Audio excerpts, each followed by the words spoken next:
nos ama espontaneamente porque está na sua natureza ser bom. E deixem-me pedir-vos uma outra coisa. Não vamos ler este texto, mas eu queria vos pedir que o pudessem ler ou hoje ou amanhã durante o dia. O Salmo 139. É um salmo fantástico. É um salmo de uma beleza indescritível. Aqueles que o conhecem, aqueles que já o leram, aqueles que, quem sabe, sejam fãs do Salmo 139, sabem como é um salmo que tem, diríamos assim, uma série de mensagens impressionantemente bonitas. Fala-nos de um Deus que é capaz de nos acompanhar desde a forma em que nós estamos embrionariamente a ser gerados dentro da barriga da nossa mãe e que nos acompanha até o final da nossa existência. Conhece tudo a respeito de cada um de nós. Há um momento em que o próprio salmista diz: ainda que os meus pensamentos não tenham gerado as palavras que me venham à boca, tu já sabias, desde o início, tudo aquilo que eu ia dizer. Deus sabe tudo. A sua infinita sabedoria é proporcional ao seu infinito amor por nós também. Mas, caros amigos, é interessante perceber que o grande amor de Deus, ele pode também traduzir-se numa atitude da nossa parte, uma atitude de entrega, uma atitude de disponibilidade para realmente fazermos com que a nossa existência seja verdadeiramente utilizada por Deus em seu favor, em favor de tantas pessoas que necessitam realmente conhecer o grande amor de Deus. Às vezes nós andamos de cá para lá. Há uma expressão no Brasil muito engraçada. As pessoas dizem que quando alguém não tem um objetivo muito claro na sua vida, dá tiro para todo lado. Imaginem a cena. Há muitas expressões que são resultado de fato de cenas imaginárias. Imaginem um caçador perdido numa selva. Começa a anoitecer, o sol vai se pondo, os barulhos da floresta começam-se a tornar ensurdecedores. E o medo vai tomando conta daquele caçador perdido no meio da floresta. E qualquer barulhinho faz imaginar que por trás de uma árvore, por trás de um feto, de uma grande samambaia, pode estar um felino terrível. E ele então, com a sua espingarda, começa a dar tiros para todos os lados. Muitas vezes é mais ou menos isto que acontece na nossa vida, quando nós não nos deixamos conduzir por um alvo, por um objetivo específico. Eu gosto de pensar, por exemplo, na forma como nós, desbravadores, aqueles que participam de atividades de campo, escotistas, como uma das maneiras mais interessantes de acender o fogo é justamente com uma lente que pega os raios que incidem sobre aquela superfície e os concentra num determinado foco.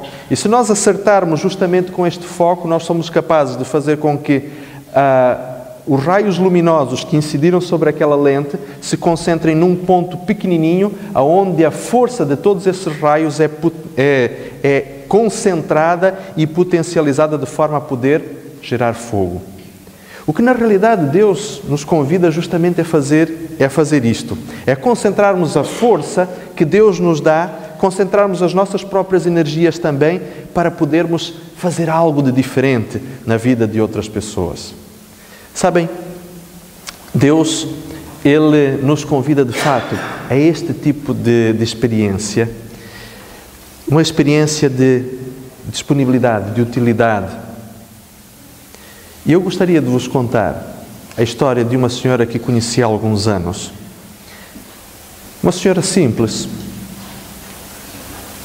Esta senhora, Dona Teresa Sartori, que inexplicavelmente é conhecida por Dona B, porque B é o diminutivo de Beatriz, mas ela não se chama Beatriz, ela simplesmente chama-se Teresa Sartori, Teresa com Z. Esta senhora, durante toda a sua vida, foi empregada doméstica. A história a respeito da forma como esta senhora encontrou Deus na sua vida é uma história dura. A sua primeira filha tinha 9 anos, quando um dia a mãe pediu-lhe para que fosse comprar pão numa lojinha perto de sua casa, e um carro desgovernado colheu aquela criança, chocou-se contra ela e matou a criança. Esta senhora, como podem imaginar, destroçada pela perda da sua filha, viveu momentos muito duros.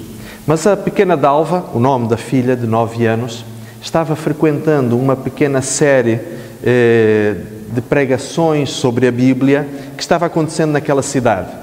E no dia em que houve, portanto, o funeral daquela criança, o palestrante que estava, portanto, a fazer aquela série de conferências, por saber da história, foi justamente a assistir àquele funeral. E por ser um religioso, por ser uma pessoa que tinha, portanto, convicções religiosas, aproximou-se da família e procurou deixar-lhes alguma mensagem de conforto da parte de Deus. Aquela família, a família Sartori Borges, ela começou, enfim, no meio da dor, num misto de sofrimento, de luto, de rancor, de ódio por causa do sofrimento que estavam a viver. Tentaram buscar algum tipo de conforto e acabaram por começar a compreender, a tentar compreender aquilo que realmente Deus queria deles. A Dona Teresa, ao final de algum tempo, acabou por render o seu coração a Deus e deixar que o Senhor passasse a ser verdadeiramente o Senhor da sua vida. Esta mulher era mãe de mais 3 crianças que ainda continuam vivas. E esta senhora foi dedicando, apesar da vida humilde que tinha, foi dedicando o seu tempo, o seu trabalho, os seus talentos a trabalhar em favor de outras pessoas. E quando eu conheci esta senhora, ela estava a fazer um bonito trabalho com pessoas da sua comunidade, angariando de formas muito criativas dinheiro, alimentos e outros tipos de coisas que poderiam de alguma forma ajudar pessoas carentes. Um dia eu fiquei a saber que esta senhora estava a angariar moedas de 10 centavos de real. 10 centavos de real equivale mais ou menos a 2 a 3 centavos, dependendo da cotação, 2 a 3 cêntimos de euro. Imaginem o que é que uma pessoa conseguiria fazer angariando quantidades de 2 a 3 cêntimos, amealhando estas pequenas moedas para irem fazendo alguma coisa que pudesse eventualmente ser visível. Mas com este tipo de campanhas, com este tipo de mobilização entre pessoas que ela conhecia, o ano passado, por exemplo, ela teve a oportunidade de entregar a comunidades carentes ao redor da cidade onde ela vive alguma coisa em torno de quase 5 toneladas de alimentos. Há 2 fotografias que eu coloquei neste slide.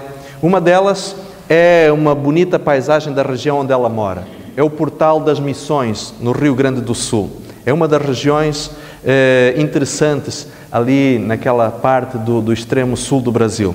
Mas do lado estava a fotografia de um carro. É um Ford, não sei se alguma vez existiu este modelo aqui em Portugal, Corcel. Um Corcel 1977. Um carro que há muito tempo já não deveria andar nas estradas.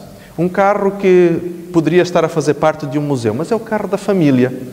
E este carro, que já foi um amarelo mais vivo e agora é quase bege, é conhecido em alguns bairros da cidade de Santo Ângelo como o amarelo.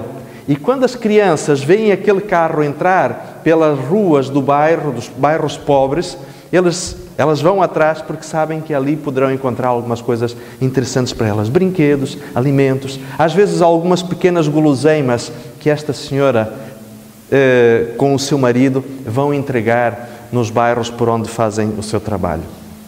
Mas como vos disse no início, esta senhora é tão simplesmente uma empregada doméstica.